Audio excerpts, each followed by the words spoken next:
Yeah. Wow.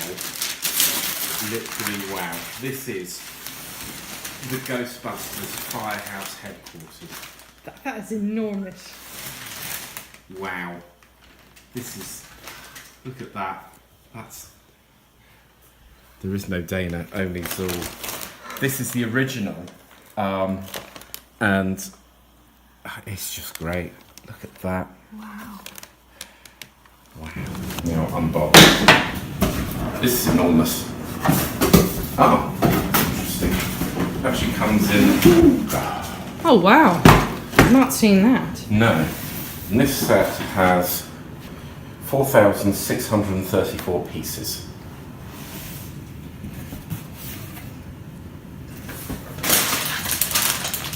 Nine. That is 9. And this is another. These have got their own part numbers. That is a... Is that medium or dark stone grey?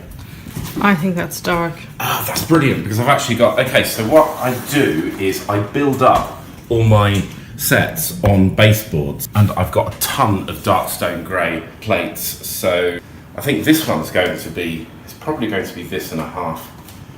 And that's what it looks like from the picture. It's exciting. So if you look here, that is definitely dark stone grey, because that's medium stone grey, which I believe should actually be called light stone grey, since there's just 2 stone greys. Yeah, I've seen it's called light and medium. I don't know.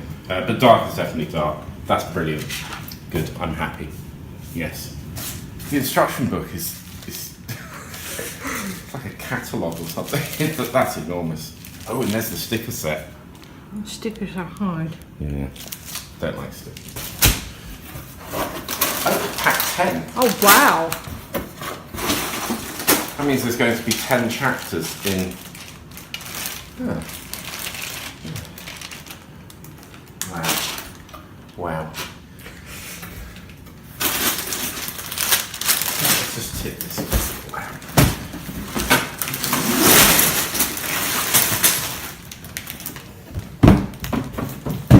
Blimey. Wow. I wonder what's in those, because those appear to... That's got a 12. Oh. I've not seen a 12. Yeah, that is a 12 chapter Lego build. That's incredible. Excellent. These are the Lego mirrors. This means I can buy mirror parts, which I wanted. And that's part 22637. I wonder if someone's selling these stickers. What are you doing, Chris? I'm still building. It's been, I mean, I haven't been building it for weeks, but this has been weeks. It's looking quite good. Anyway, that's just a sneak preview. But there's just so much of it. It's enormous. It's absolutely huge. I finally finished the Ghostbusters Firehouse, and it is really nice. So, it is 3 stories high. It has several ghosts attached to the building. You can remove these tiles and then put the ghosts wherever you like. It has the Ghostbusters. We have 3 of them outside. I think that's the taxi driver. And there's some goo coming out of the ground. I think that's ectoplasm. And the trap.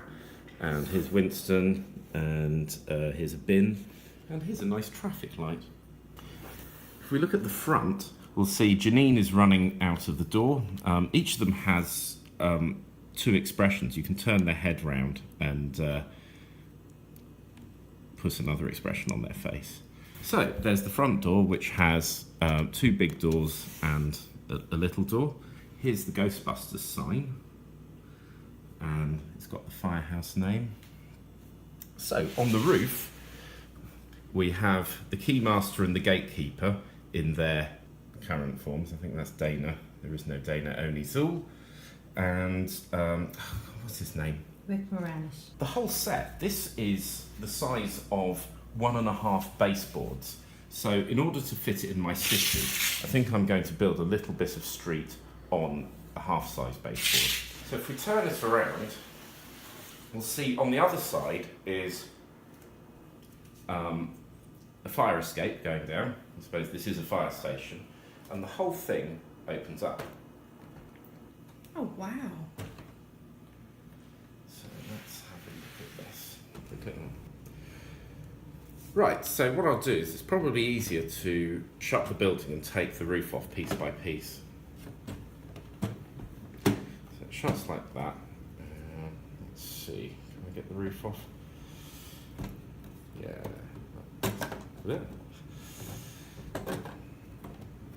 Sorry, Dana. So, there's a fair few things that aren't really in the film. I don't remember there being a pool table. There's a dartboard. There's a picture of, I think, is that Zool? Or that thing that was in Dana's freezer. There's a 1980s computer and some equipment.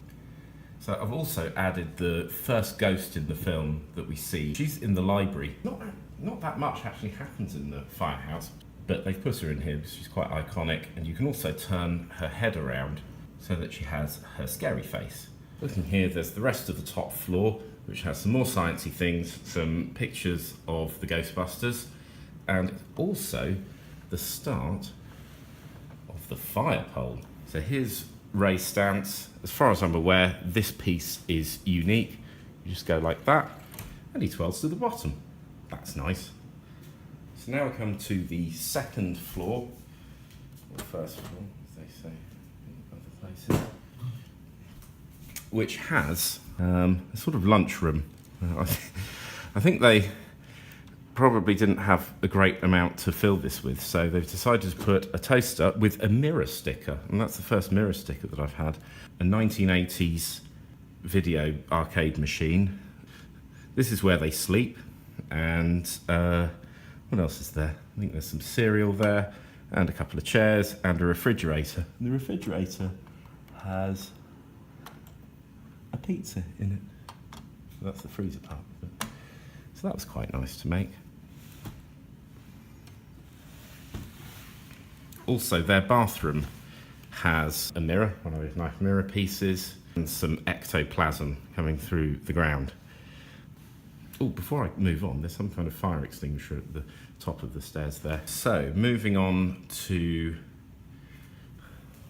the ground floor. These come off quite nicely. So, moving on to the ground floor, where most of the firehouse scene happens, we have Janine's desk. So this is essentially the reception of the place. We have a safe with some things in it. We also have the fire bell. There's some nice lights. And in here we have Egon Spengler, Ray Stantz and Peter Venkman. This is where they keep their equipment. So in each of these is their backpack.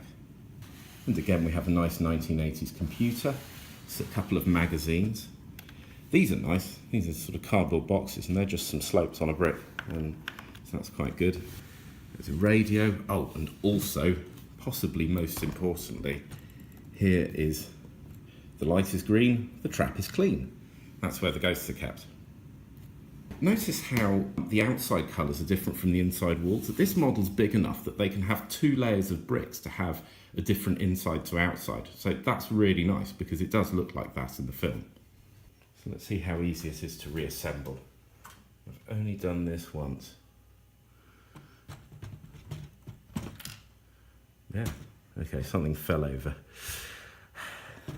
There are a couple of loose pieces in here. The chairs, for a start, which are a bit annoying. But most of it is taped down, and there's lots of places to put different characters. So in the book you get a guide on where these things are meant to go. Am I putting this in the right place? Ah, there we go. Okay. It's easy when you look. So you can go back up. Let's give them another go down there. Yeah. I really like that. Beautiful. Right, let's get this back. And on the top of the roof, there's a couple of bars that clip it into place. I mean, it's quite a big building, so the fact that it's just a bit hard to assemble a fire station is probably not that surprising. I think that's it. That is the Firehouse headquarters. So, Chris, what did you think of building the Ghostbusters Firehouse? I liked it. It was a very long process. The manual is, how many pages is it?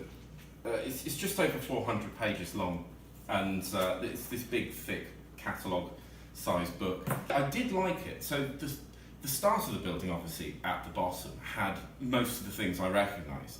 Then in the middle, it had things that weren't in the film, but were references to the film. So there are a few posters and bits and pieces that make sense if you've watched the film several times.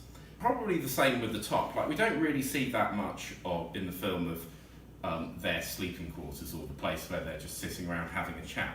However, when I fitted the pole and put Ray's stance on it and he just slid down the pole, that was just great, because that's a scene in the film where he just says, "I love it," and even though this building's condemned.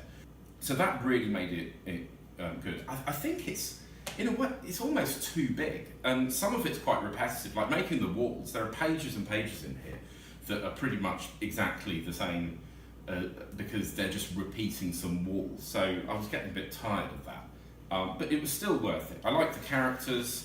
I like that they've got, most of them have two faces where you can turn their head around and make them into looking more possessed. That was good. I like these ghosts sticking out here, and the fact that you can move them around. I really like that. It also has these traffic lights. I've been looking at making traffic lights, so this has given me an idea to put this in my city, because I do want this to go in the city, even though it's just enormous. It's still on minifig scale. Most of the pieces aren't custom, apart from the pole. They've managed to cleverly reuse existing parts, and that's important. I would say this was pretty good. We're living in a golden age of stuff that I watched as a kid being made again, and being and all these kind of nostalgic products, and that will probably pass where there'll be things being nostalgic about toys in the 90s and in the new millennium. But at the moment, this is my era, and I like it.